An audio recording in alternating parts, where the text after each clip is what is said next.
ನಮಸ್ಕಾರ ಕರ್ನಾಟಕ. ಲಚ್ಚಪ್ಪ ಅಂತ ಹೇಳಿ ನಮ್ಮ ಒಂದು ಬಾಗಲಕೋಟೆಯಿಂದ ಈ ಕಾರ್ನ ಕೊಟ್ಟಿದ್ರು. ಲಾಸ್ಟ್ 1 ಮಂತ್ ಬಿಫೋರ್ ಈ ಒಂದು ವೆಹಿಕಲ್ ಬಂತು. ಬಿಫೋರ್ ಹೇಗಿತ್ತು ಅನ್ನೋದು ಕೂಡ ವಿಡಿಯೋಸ್ ಇದೆ. ಕಂಪ್ಲೀಟ್ ವೆಹಿಕಲ್ ರಸ್ಟಿಂಗ್ ಆಗ್ಬಿಟ್ಟಿತ್ತು, ಡೋರ್ ಪ್ಯಾಡ್ಸ್ ಎಲ್ಲ ರಸ್ಟಿಂಗ್ ಇತ್ತು.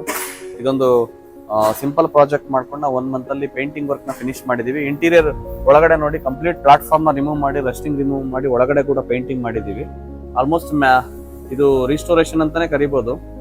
ಬಾಗಲಕೋಟೆಯಿಂದ ಬಂದಿದ್ರು 2 ಸಲ ಎಲ್ಲ ಫಿನಿಶ್ ಮಾಡಿದೀವಿ. ಫೈನಲ್ ಆಗಿ ಡಲ್ ಮಾಡಿ ಮತ್ತೆ ಲಾಕರಿಂಗ್ ನ ಪೇಂಟ್ ಮಾಡಬೇಕಾಗುತ್ತೆ. ಪ್ಲಸ್ ಈಗ ಮೆಕ್ಯಾನಿಸಮ್ ವರ್ಕ್ ನಡೀತದೆ. Complete suspension, ball joint, steering rack, almost major services ನಡೀತಾ ಇದೆ. ಈ ವೆಹಿಕಲ್ ತುಂಬಾ ಲಕ್ಕಿ ಅಂತ ಹೇಳಿ ಬಿಟ್ಟಿದ್ದಾರೆ. ಈ ಒಂದು 2 days ಅಲ್ಲಿ ಕಂಪ್ಲೀಟ್ ವೆಹಿಕಲ್ ಮೆಕ್ಯಾನಿಸಮ್ ವರ್ಕ್ ಮುಗಿಯುತ್ತೆ. ನೆಕ್ಸ್ಟ್ ವೀಕ್ ಅಲ್ಲಿ ಈ ಒಂದು ವೆಹಿಕಲ್ ನ ಡೆಲಿವರಿ ಕೊಡ್ತಾರೆ. ಈ ಒಂದು ಆಪರೇಷನ್ ಕೊಟ್ಟಿರ್ತಕ್ಕಂಥ ಬಾಗಲಕೋಟೆಯಿಂದ ಬಂದು ದೇವನಹಳ್ಳಿಗೆ ಒಂದು ಸರ್ವಿಸ್ ಮಾಡಿಸ್ಲಿಕ್ಕೆ ಬಂದಿದ್ದಾರೆ. ಅಷ್ಟು ದೂರದಿಂದ ಬಂದಿರತಕ್ಕಂಥ ಕಸ್ಟಮರ್ಗೆ ಥ್ಯಾಂಕ್ಸ್ ಹೇಳ್ತಾ ಈ ಒಂದು ವಿಡಿಯೋ ಎಂಡ್ ಮಾಡ್ತೀನಿ. ಯಾರೆಲ್ಲ ಸಾನ್ವಿ ಆಟ YouTube channel, Facebook page, Instagram ಪೇಜ್ಗೆ ಫಾಲೋ ಮಾಡಿಲ್ಲ, ದಯವಿಟ್ಟು ಫಾಲೋ ಮಾಡಿ. ಹೀಗೆ ನಮ್ಮ ಒಂದು ಸಾನ್ವಿ ಆಟನ ಸಪೋರ್ಟ್ ಮಾಡಿ. ಬಟ್ ಟೈಮ್ ಕೊಡಿ, ಖಂಡಿತ ನಿಮ್ಮ ಒಂದು ವರ್ಕ್ ಏನೇ ಪ್ರಾಬ್ಲಮ್ ಇದ್ರೂ ಗಾಡಿನಲ್ಲಿ ಸಾಲ್ವ್ ಮಾಡಿ ಕೊಡ್ತೀವಿ ಅಂತ ಹೇಳ್ತಾ ಒಂದು ವಿಡಿಯೋ ಎಂಡ್ ಮಾಡ್ತೀನಿ. Thank you, thanks for watching.